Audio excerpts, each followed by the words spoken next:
Hey, what's up? My name is Sean, and welcome to How to Be a Sound Engineer here on YouTube. Now, we're going to be talking about compression today, but before I get into that, I just want to let you know that we do live streams on Twitch of studio sessions. Sometimes it's just me, sometimes it's with clients, friends, whatever. So make sure you follow us on Twitch. The link is in the description box and in this video. Go ahead and head over there and follow. While you're doing that, go ahead and subscribe here. Click that little bell button. That way you stay up to date on all the things we do. I'd appreciate it. Thank you very much. And go ahead and give me a thumbs up. I mean, if you want to. You can give me a thumbs down, I suppose, but whatever. Anyway, we're going to get into compression today. We're going to talk. This track is mostly done. It's been kind of sitting on the back burner for months and months. I have quite a few songs that I'm working on for my own album that some of which are closer to done, some are done, different levels of completion, and some may or may not even make it to the album. But regardless, I pulled up this track because this track is almost done as far as mixing. You can see it is just filled with plugins up the kazoo, all over the place, different purposes. And you know what? Track was recorded probably 8 months ago originally, so I don't even know where my mind was going with everything as far as all these plugins. But I mean, I'm sure I had reason. It actually doesn't sound bad. I actually kind of like it. I've just made some tweaks to it recently, but I thought it'd be a good time to talk about the attack and release times and what that can do for your vocals, what that can do for different things, and things like side chaining. And we're going to show a version of side chaining here that is being used in this compressor that I'm using. Actually, there's a couple of different compressors on this track, but this will be a good. I have a multi-band compressor on it. I also have a regular just C1 compressor on it, just a regular old compressor. And what's it? That's EQ. Okay, so looks like I have 3 compressors on this thing right now. So I have just a regular old C1 compressor, this Pro C from FabFilter, which I basically have running as a kind of like a side chain type of thing, and then a multi-band after that just to clean it up a touch.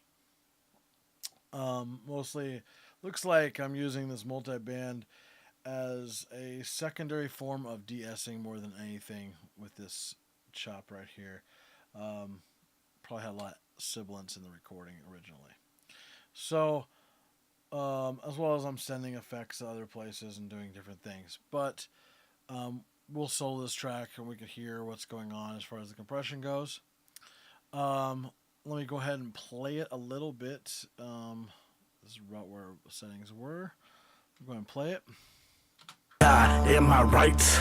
Only time will tell, like if I choose to live my dream, like I'm feeling the sun, 1 megaton, one by one. Hurry up, everyone run, I'm overdone. At the rock bottom, got him. They said they forgot him. He was me and I was often forgotten. But the problem for me was it was all too common. So I feel like it sounds a little better with it more squished. There was too much dynamic happening. I'm not sure what microphone I used when I recorded this, or what preamp, or what settings I had. There was just a lot of just out of control stuff. It wasn't peaking, obviously. I wasn't clipping, but it was just there was so much dynamic range. So that's probably why I have quite a few compressors on. And I usually like to use multiple compressors in chain, so I'm not having one compressor squash the hell out of it. Usually what happens when you do that is you compress it down, but you take all the life out of it. So what I prefer to do is do a chain of compressors, have a little bit, do different parts of the task. And I have my main compressor coming through, or my first compressor on this channel as a C1. And if you look, it's just doing its job there. Am I right? Only time will tell, like if I choose to live my dream like I'm feeling the sun 1 megaton. So basically I'm taking a little bit off the top right off the bat. Basically about a -6 dB in compression. I also have about 5 makeup. So I'm still getting out a hot signal into my EQ and other effects. I have some saturation going through this. And then some to brighten it back up through the one knob, just a tiny bit. Anyway, so coming into this Pro C thing, as you saw, I was compressing it pretty heavily here. We have a threshold down at -22 or so, and ratio of about 6, and we could probably even turn that ratio up a touch more. And the reason being is we have a dry level here. It's basically a mix between the dry level and the wet level. So the wet level would be your compression. And I'm using a softer knee here. I'm driving the input in hard because I want that compression sound. Like that's kind of what I'm going for in this track. So I'm turning down the output out to compensate for it. So sometimes you may have a lot of compressors, like a pull one up here, like a CLA. Here it is. It's like a 1176 basically. You have your input and your output. So it's basically the threshold is stuck at one point. So you drive into that threshold, and then you adjust your output accordingly in your attack and release times. As well as with this compressor, we have the choice, obviously, but I'm basically side chaining it, so I'm getting a nice. I'm still releasing some signal through. It's basically like taking, duplicating your track, taking another one. You see this with drums a lot, a duplicate of it, and compressing the hell out of that second track, and it adds some girth and body to the overall mix. It's kind of like that, basically. So right now I have my attack set at like 73 milliseconds and my release all the way down as far as it will go on this compressor, which is 50 milliseconds, and it sounds good. So basically I'm letting transients through, still getting some of that the peak through as well as through the mix. So I'm not taking all the life out of it. So I'm basically thickening it up by squishing part of the signal and still letting some through, and then you balance between the two, the level coming out, and it works out really well. If you let's listen to this soloed. Kind of scary how this is going to sound soloed, but let's take a listen to it soloed. It may run through some effects still, so you may hear some. Let's take a listen to it real quick. God, am I right? Only time will tell, like if I choose to live my dream like I'm feeling the sun 1 megaton, one by one. Hurry up, everyone run, I'm overdone. At the rock bottom, got 'em. So it's releasing it pretty fast. There is faster release compressors out there, but I felt like this one was fine for the job. Now I want to show you something here. We're going to take the attack and we're going to bring the attack way down and take a listen to the difference here. God, am I right? Only time will tell, like if I choose to live my dream like I'm feeling the sun 1 mega. Sounds very much more dull in comparison. I'll turn this back up. So there you go. God, am I right? Only time will tell, like if I choose to live my dream like I'm feeling the. So there's a lot more coming through there. There's more life in it. Let's pull this release out really long, and basically it's gonna keep that compression down. And this is gonna kind of do the same negative effect here by the release. It won't release that compression fast enough before it gets to the next word. So take a listen. God, am I right?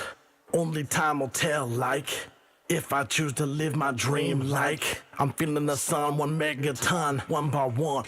I mean, it's getting out of the way a little bit here and there, but definitely not letting that transient through, especially with rap vocals where you have words coming in really fast, or a lot faster than singing. So with a lot of rap vocals, especially ones that you have, or any kind of maybe speech or singing that's quick, you want to have a slower release time most of the time. Excuse me. And your attack time, you want to kind of push it up a little bit more so you still get that punch through in the initial, but then you control it right away. So you still have some punch to your vocals. And let's real quick show you the complete worst case scenario. Let's turn the release time way up and the attack time way down. And I remember when I was younger, when I was first learning, I'm like, oh man, I want to make sure I get everything compressed. So I want it to kick in super right away. I want that compression to hold down. Yeah, it's not the way. But there's people that think that way, so I can show you the difference here. So take a listen. God, am I right? Only time will tell, like, if I choose to live my dream, like, I'm feeling the sun, 1 megaton, one. Super dull. There's no pop to it at all. It doesn't work. So, and then, when you have it, and then finding the right attack time, I think, is the key, really. And some compressors that have auto release times, some of them are really good at that. So if you have a compressor that has auto release, try it out. You may really like, because sometimes, and this actually does as well. It has an auto release time. Oh wow, I guess I can drop it even down lower. Didn't even realize that it dropped down that low. Never really used auto release on this particular compressor. So that's cool. I didn't know that. I always like learning new things, even when I'm live, when I'm recording for you guys. So, God, am I right? Only time will tell, like, if I choose to live my dream, like. I think that's a little too fast for this, to be honest. But I like that 50 millisecond release.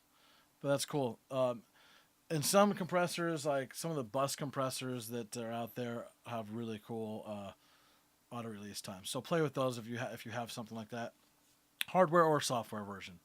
And again, if you're the compression basics here, your ratios right here. That's how much it's going to compress once it hits a certain point, which is your threshold. So once the volume reaches negative 22 dB, then it's going to compress it by a six on this case 6.10 to 1 ratio. So that's the amount of compression that's happening. Your input is how hard you're driving it to that compressor, which means I'm gonna be hitting that like at plus 15. I'm hitting that compressor super quick, so it's gonna definitely squish it. And so those are basic settings, and I suggest trying some side chainings, using playing with your attack and release times to get something that really helps you out. So anyway, I hope that helped out describe and demonstrate some attack and release times on compressors, and a general overview of them as well. So do me a favor, go ahead and comment below if you have any questions. I will do my best to answer them. Maybe somebody else will answer them if I don't see it right away. And also make sure you subscribe and follow me on Twitch. So have a great day, guys. See you later.